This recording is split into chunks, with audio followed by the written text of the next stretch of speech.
오늘 말씀의 제목은 하나님 사람의 능력, 그렇게 정했습니다. 17절 맨 마지막 절에 보니까 이는 하나님의 사람으로 온전하게 하며 모든 선한 일을 행할 능력을 갖추게 하려 함이라. 이런 표현을 할 것을 제가 보고 하나님의 사람이라면 이런 능력을 보여주어야 한다 하는 그런 생각을 가지고 말씀을 정리했습니다. 오늘을 살아가는 이 세상을 어떻게 보면 힘이 최고인 것으로 그렇게 여겨지는 세상이라고 볼 수 있습니다. 돈의 힘, 정치의 힘, 미디어의 힘, 그런 것들이 세상을 움직이는 힘이라고 보여집니다. 그러나 정작 위기 앞에서 그런 힘은 아주 무력해지는 법입니다. 파울로 코엘르는 이런 말을 했습니다. 진정한 힘은 밖에서 오는 것이 아니라 내면에서 솟아오른다. 그러니까 진정한 힘을 가진 사람은 밖에서 오는 어떤 힘을 통해서 세워지는 게 아니라 그 사람 내면에서부터 솟아오르는 그 힘의 지배를 받는 사람이다라고 그렇게 얘기했습니다. 이런 내면에서 올라오는 힘, 그것을 하나님 사람의 능력이라고 오늘 말씀은 이렇게 구분해 놓고 있습니다. 세상 속에서도 무너지지 않고 오히려 세상을 이기는 힘을, 능력을 보여주고 그것이 어디에서 오는지 우리가 오늘 말씀을 통해서 분명하게 가름하고 그 능력이 나에게도 임하기를 기대하는 마음으로 오늘 말씀에 집중했으면 좋겠습니다. 우리가 저 사람은 하나님의 사람이야 라고 그렇게 얘기할 때에는 세상적인 그런 가치와 기준보다 월등한 사람을 우리가 그렇게 표현을 하는 겁니다. 단순히 교회 다니기 때문에 하나님의 사람 이렇게 얘기하지 않아요. 구약 시대에는 이런 하나님의 사람은 정말 하나님께 붙들려서 쓰임 받았던 그런 사람들을 표현할 때 쓰던 그런 단어였습니다. 그런 하나님의 사람이 능력이 함께 했다라고 하는 사실을 우리는 생각해 볼 수 있습니다. 모세가 하나님의 사람이었어요. 그는 가는 곳마다 능력을 보여주면서 백성들을 온전히 이끌 수 있었고, 그리고 위기에 처한 백성들을 능력을 통해서 구원해 냈던 그런 아주 탁월한 지도자였던 것을 우리가 생각할 수 있습니다. 그런데 바울은 이 디모데에게 그렇게 교훈하는 거예요. 능력은 예수 믿는 사람의 삶에서 드러난다. 그 사람의 삶의 모습에서 능력이 나타난다. 그걸 바울이 단적으로 이렇게 얘기했습니다. 디모데에게 나의 교훈과 행실과 의향과 믿음과 오래 참음과 사랑과 인내와 박해와 고난을 네가 자세히 보았거니와 그랬어. 그 얘기는 뭐예요? 내가 이 복음으로 말미암아 당하는 그 모든 일, 이 복음과 함께 걸어왔던 그 모든 것을 네가 보면서 내가 이 박해를 어떻게 참았고 내가 사랑을 어떻게 쏟았고 어떤 믿음을 가지고 달려가고 있고 이런 모든 것들을 네가 보고서 아는 것처럼 진정한 하나님의 사람 그 능력은 화려한 어떤 이력을 통해서 증명되는 게 아니라 삶의 궤적을 통해서 나타나는 거다. 내가 이렇게 살았던 것을 네가 다 보고 내가 추구해야 되는 그런 능력은 바로 이런 거야. 스승 바울이 보여주었던 그 모든 삶 속에서 하나님의 사람으로서 굴하지 않고 하나님의 사람으로서 비겁하지 않고 하나님의 사람으로서 절망하지 않고 그 상황에서 분명히 이겨내고 승리했던 그 능력을 이 디모데가 다 보았다라고 얘기하는 것은 하나님의 사람의 삶 속에서 이 능력이 나타나야 된다라고 하는 것을 우리에게 분명하게 얘기하는 겁니다. 성도의 삶에서 풍기는 믿음과 인내와 사랑 이런 것들을 우리는 능력이라고 표현하는 거예요. 돈이 없어도 사랑을 쏟을 수 있고 정말 인간의 감정으로는 도무지 용서할 수 없는데 그걸 믿음으로 또 감수하면서 용서해주는 이런 것들이 진정한 능력이다라고 얘기하고 있는 겁니다. 교회가 세상 앞에 보여줄 힘은 숫자나 건물의 크기가 아니라 성도의 삶에서 풍기는 믿음과 인내와 사랑이라 그런 말입니다. 직장에서 정직을 잃지 않는 것이 능력이고 관계 속에서 미움 대신 사랑해 줄 수 있는 게 능력이고 위기 앞에서 끝까지 주님을 붙들고 견디며 싸우는 것 그것이 능력이다라고 하는 거예요. 하나님의 사람이라면 마땅히 이 능력을 보여주며 살아야 된다. 그렇게 말하고 있는 겁니다. 두 번째는 하나님의 사람의 능력은 그 뿌리가 어디에 있느냐?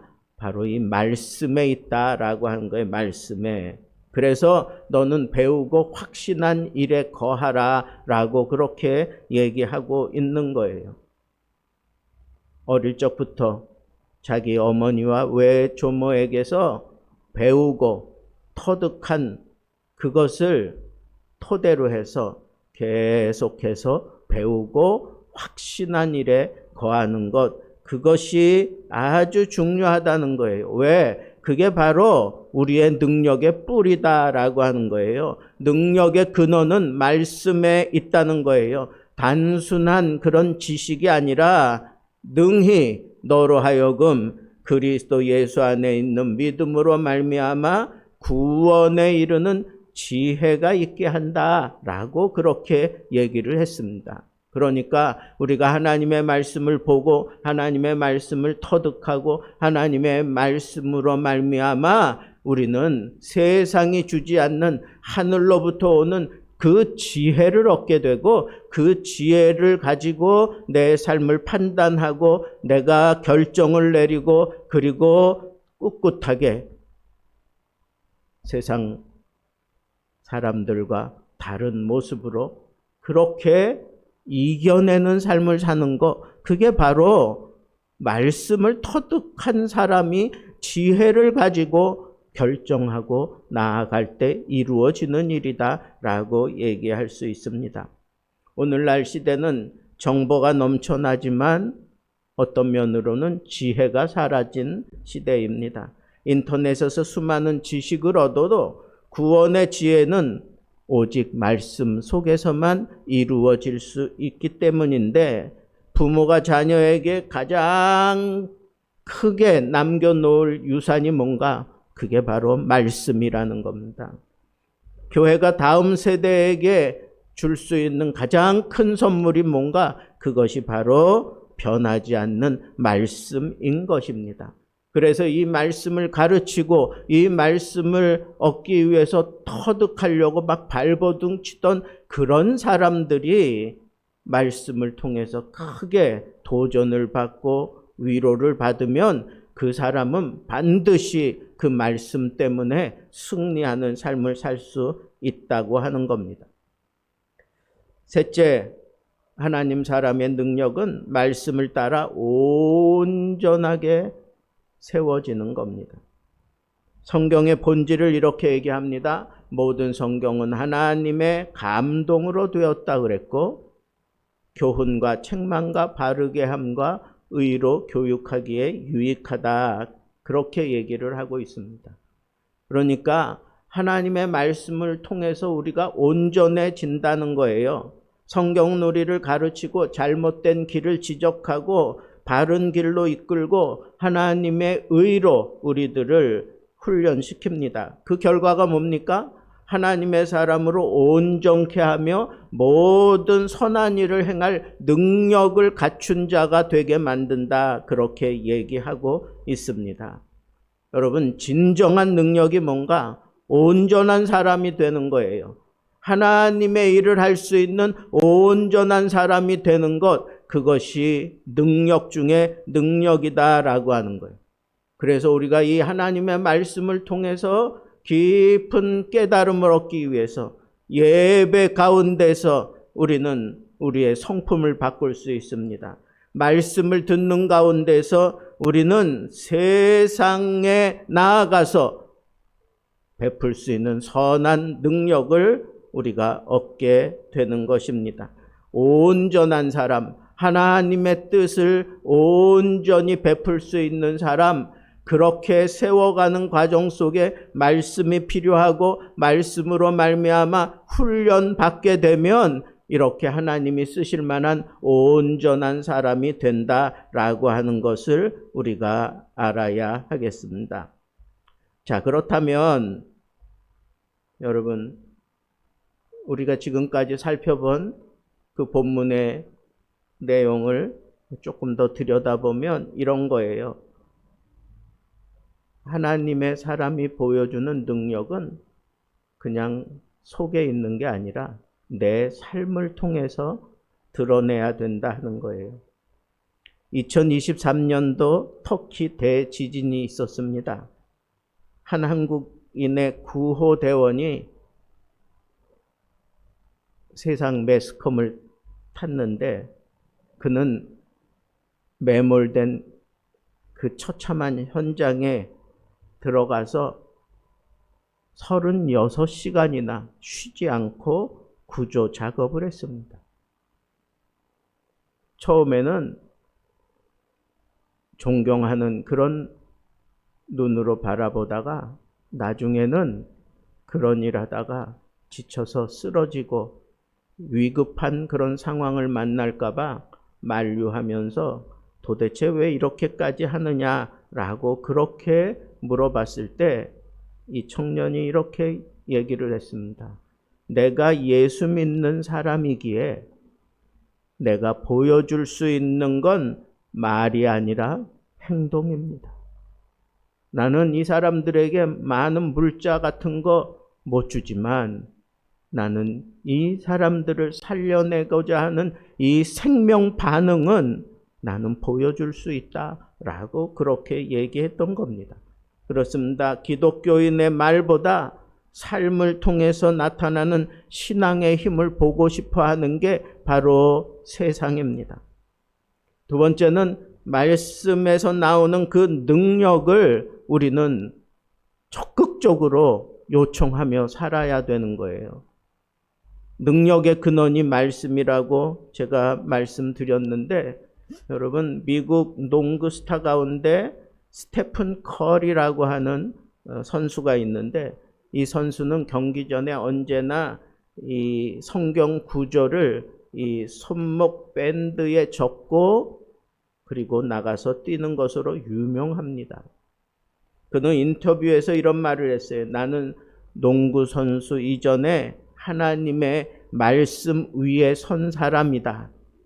그래서 나는 끝까지 최선을 다할 것이고 실패를 두려워하지 않는 사람으로 나는 사람들에게 비춰지기 원한다라고 그렇게 자기 소신을 밝혔습니다. 정보는 세상을 바꾸지 못해요. 말씀만이 구원의 지혜를 주고 삶을 붙드는 능력을 주는 겁니다.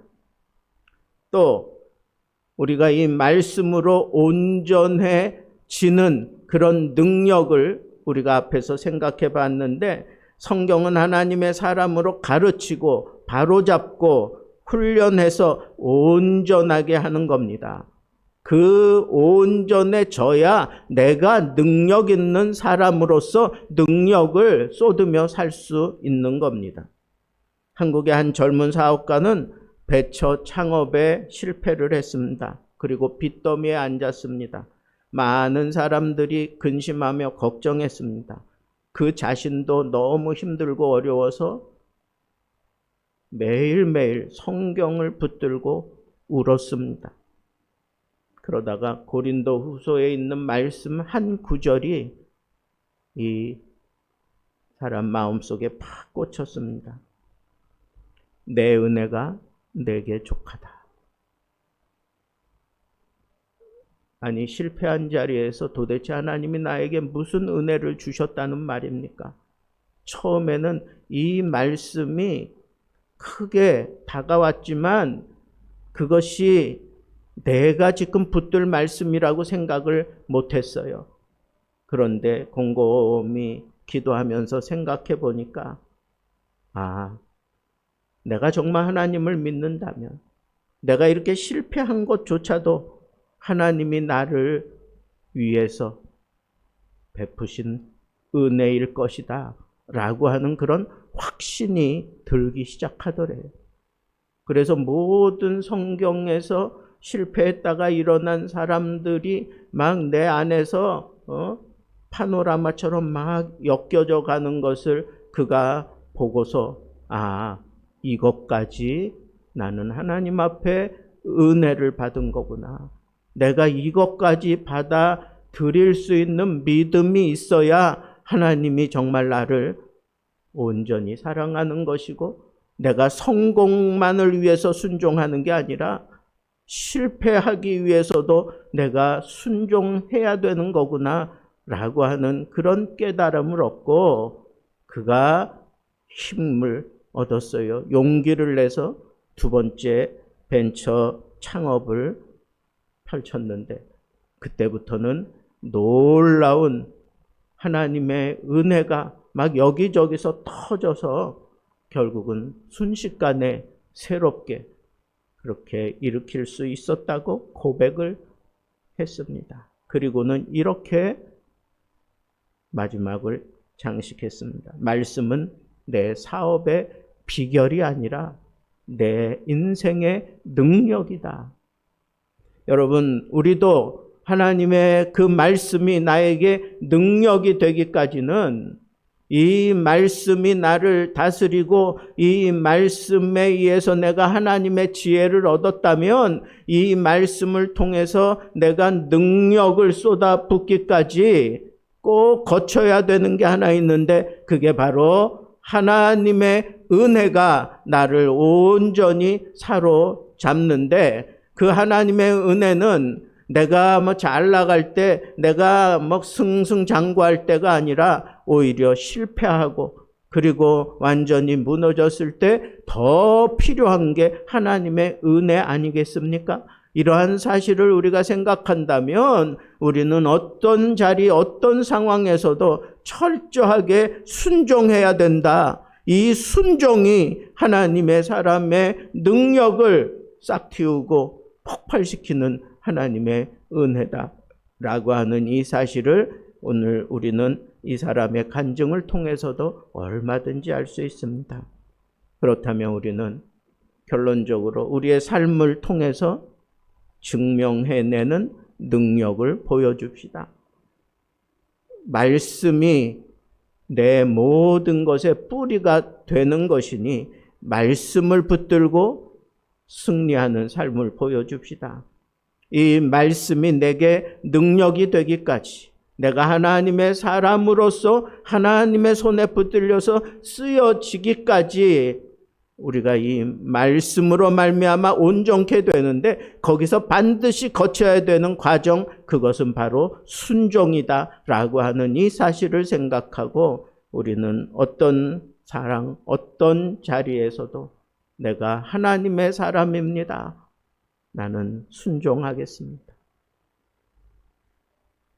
이 고백이 있다면 우리는 고난 속에서도 흔들리지 않을 것이고 세상의 많은 소음 속에서도 말씀이 든든하게 내린 나의 뿌리임을 통해서 든든하게 이겨낼 것이고 모든 하나님의 사람이 보여주어야 될 능력을 내 삶 속에서 얼마든지 나타내 보이며 살 수 있다고 하는 이 믿음을 가지고 여러분, 하나님의 사람으로서 하나님의 사람이라면 마땅히 보여주어야 되는 그런 능력 있는 삶을 하나님 앞에서 세상 속에 멋지게 펼치며 살아갈 수 있는 하나님의 사람들 되기를 우리 주님의 이름으로 축복합니다.